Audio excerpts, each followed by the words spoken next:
Of all the things that changed my life for the better most quickly, it was learning how to set goals. And mastering this unique process can have a powerful effect on your life too. One morning at breakfast, shortly after I met Mr. Show, he asked me if he could see my current list of goals. He said, "Let me see your list of goals, and let's go over them and talk about it. Maybe that's the best way I can help you right now." And I said, "I don't have a list." He said, "Well, is it out in the car or at home somewhere?" I said, "No, sir. I don't have a list anywhere." He said, "Well, young man, that's where we better start." Then he added, "If you don't have a list of your goals, I can guess your bank balance within a few $100s, which he did, and that got my attention. I said, "You mean that if I had a list of goals, that would change my bank balance?" He said, "Drastic." That day I became a student of how to set goals. And sure enough, when I learned how, my whole life changed. My income, my bank account, my personality, my lifestyle, my account. So I'd like to share with you the best I have learned and practiced on goal setting. First of all, I'd like to say that we are all affected by 5 facts. The second is events. The third is knowledge. The fourth is results. And the fifth, and often overlooked factor that affects our lives is our view of the future. Our dreams. I won't get into all of these influences here, but let me concentrate on the fifth one, dreams. Of all these 5 influences, make sure your dreams are the greatest influence on your daily decisions and activities. Put another way, make sure that the greatest pull on you is the pull of the future. For your dreams to greatly influence you, for the future to pull you, your future must be well planned. There are 2 ways to face the future. One is with apprehension, the other with anticipation. Guess how many people face the future with apprehension? Why? They don't have it well designed. And without really thinking about it, they have probably bought someone else's view of how to live. You will face the future with anticipation when you have planned a future you can get excited about. When you have designed your future results in advance. In this way, the future will capture your imagination. It will exert an enormous influence on you. And to design your future, you must have goals. Well-defined goals are like a magnet. They pull you in their direction. And the better you have defined them, the better you have described them, the harder you work on them, the stronger they pull. And they pull you through all kinds of difficulties, too.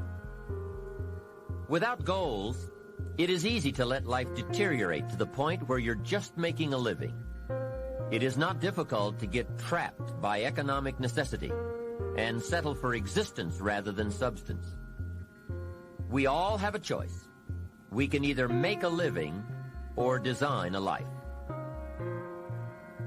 Mr. Shoaff said to me, "I don't think your current bank balance is a true indicator of your level of intelligence." I was happy to hear that. He said, "I think you have plenty of talent and ability, and that you're much smarter than your bank balance indicates." And that turned out to be true. I was much smarter. My question to him was, then why isn't my bank balance bigger? And he said, "You don't have enough reasons for accomplishing great things. If you had enough reasons, you could do incredible things. You have enough intelligence, but not enough reasons." That's the key. If you had enough reasons. In my years of study, I've also discovered this. Reasons come first, and answers come second. Life has a strange way of hiding all the answers and disclosing them only to people who have been inspired to look for them, who have reasons to look for them. Put another way, when you know what you want, and you want it badly enough, you will find ways to get it. The answers, the methods, the solutions will become evident to you. Hey, what if you had to be rich? Are there any books and tapes on the subject? The answer is yes. There are plenty of good ones. But if you don't have to be rich, you probably won't read the books or listen to the tapes. What drives us to find the answers is necessity. So work on your reasons first, answer second. Now, what are some of the reasons for doing well? It varies from person to person. I'm sure that if you did a little soul searching, you could come up with a fairly strong list of reasons why you want to accomplish great things. There are personal reasons, sometimes uniquely personal reasons. Some people do well for the recognition. Some do well because of the way it makes them feel. They love the feeling of being a winner. That's one of the best reasons. I have some millionaire friends who keep working 10 to 12 hours a day, making more millions. And it's not because they need the money. It's because of the joy, pleasure, and satisfaction that come to them from being constant winners. To them, money is not their main drive. It's not the money. It's the journey.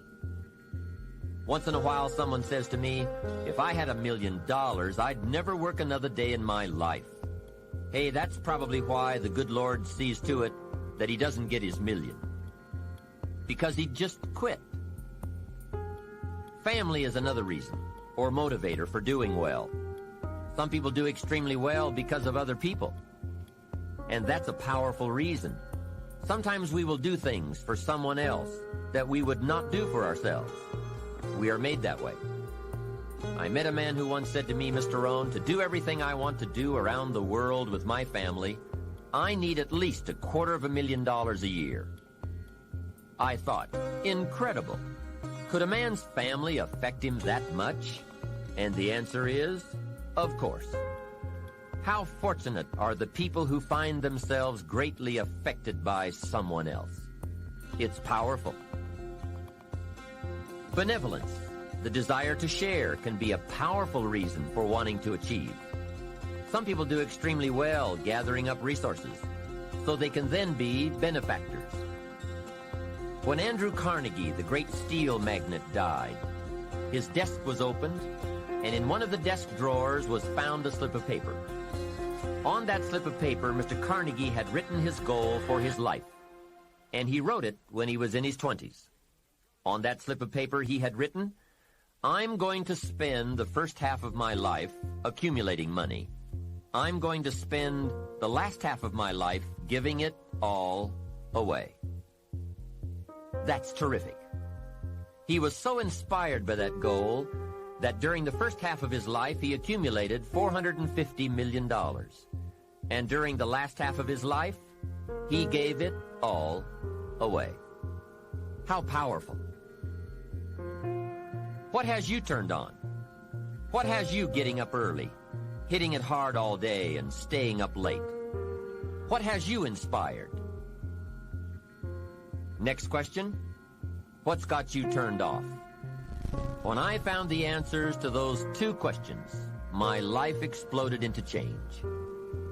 I finally found out what negative philosophy of life I had allowed to limit me and had me turned off. And I got that cured. Then I found a long enough list of reasons to turn me on. And once the lights went on for me, at age 25, they have never gone out. I've fallen out of the sky a few times, but I've never lost that drive to do something unique with my life.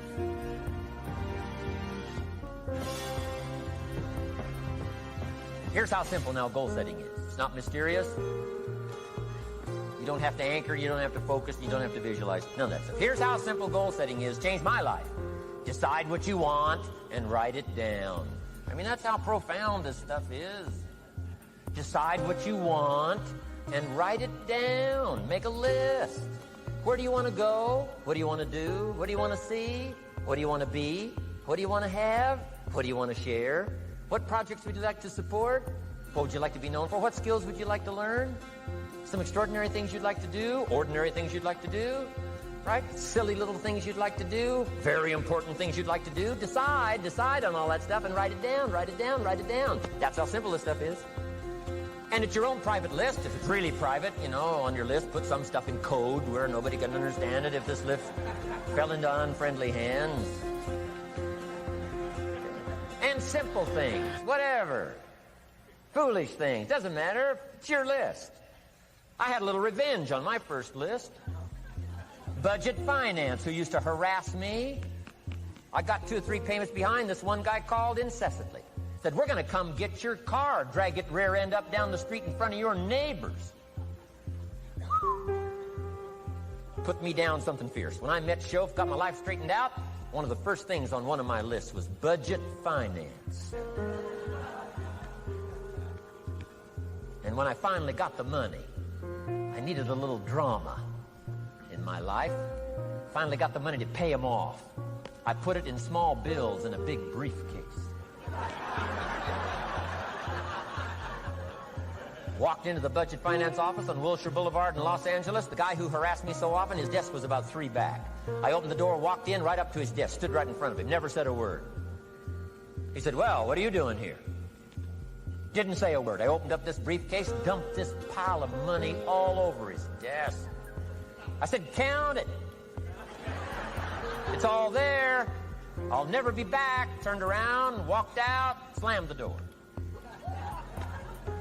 Now, that might not be noble, but you got to try it at least one time. Pay off with a little drama.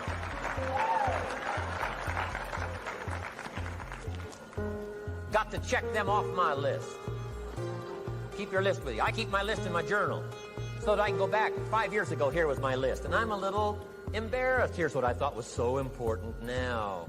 How my philosophy has changed. From 10 years ago, 5 years ago, 3 years ago. Here's my old list. Here's my new list. Here's what's valuable to me now. Here's what I want my life to be now. Here's where I want to go, what I want to do, what I want to see. Keep your lists of goals so that it shows your growth, shows your ability to change and grow. Your philosophy grows and expands what's valuable. Setting goals. Doesn't matter how small, foolish it is. Put it on your list. My Japanese friend, Toro Ikeda, put on his first list, a Caucasian gardener. Good morning. Thought that was good.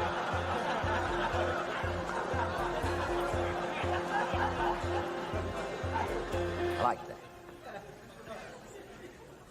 Have you got this profound thing now on setting goals? Here's how profound it is. Decide what you want and write it down. Get together with your wife, decide. Get together with your kids, decide. Get together with your business colleagues, decide. Write it down. Make a list. Okay, that's how easy it is.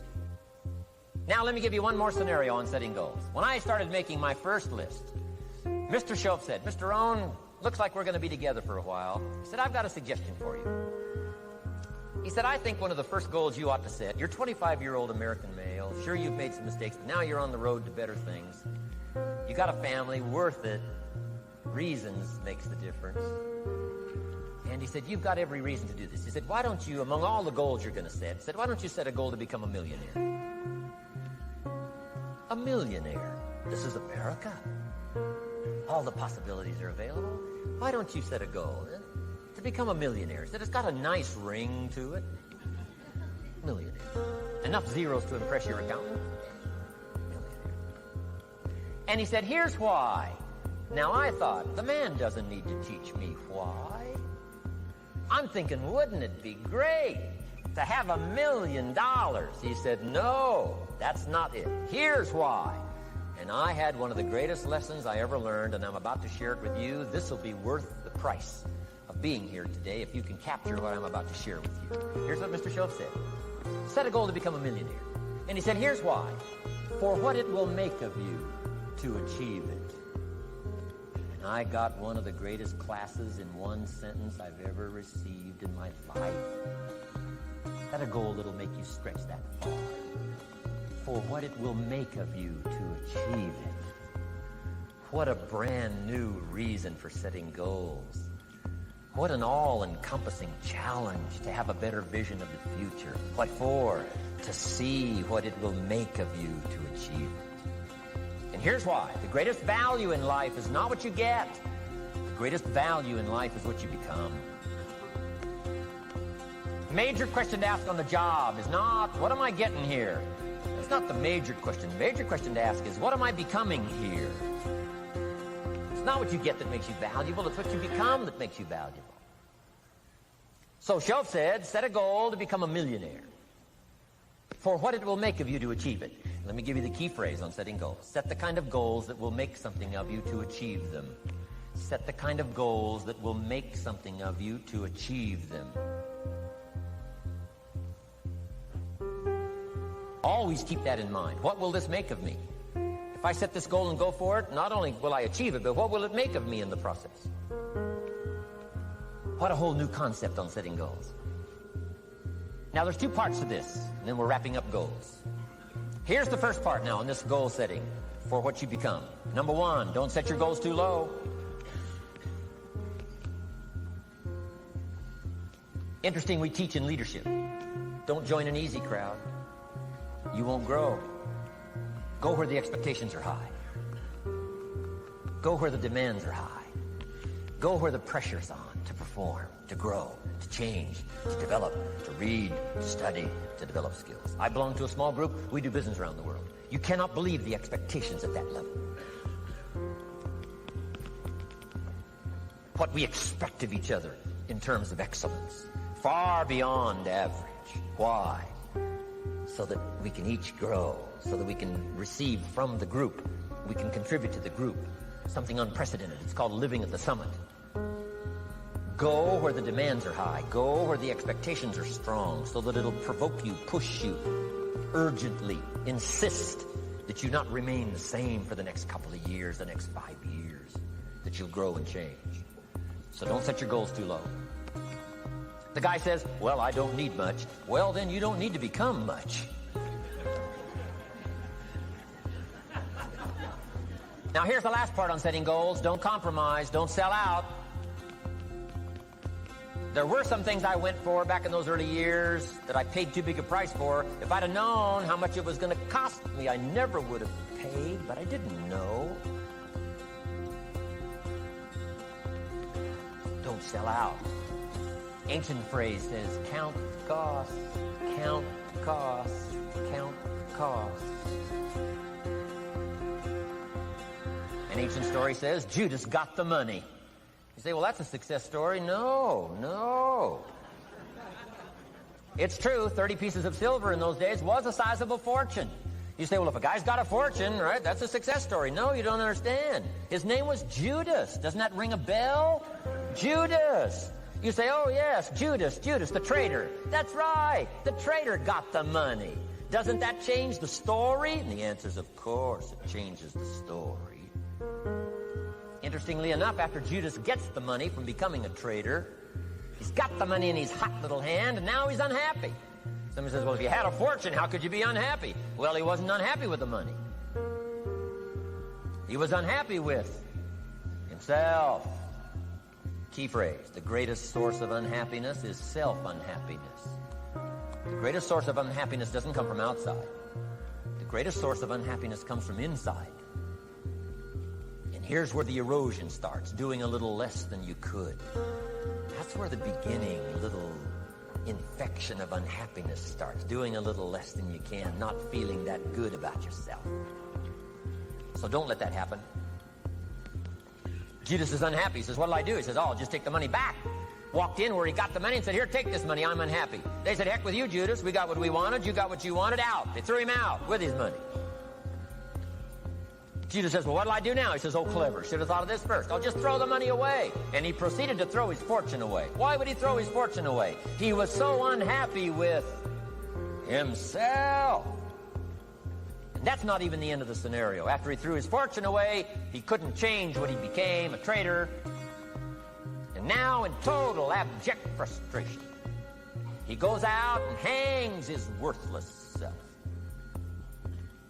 Why such a tragic end? Because he was so unhappy with himself. He sold out.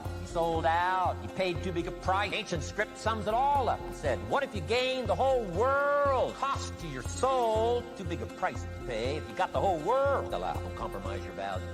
Don't compromise your word. Don't compromise your philosophy. Jesus could speak back. He'd probably say, beware. Two good words from ancient script. One, behold, the positive word. Behold the positive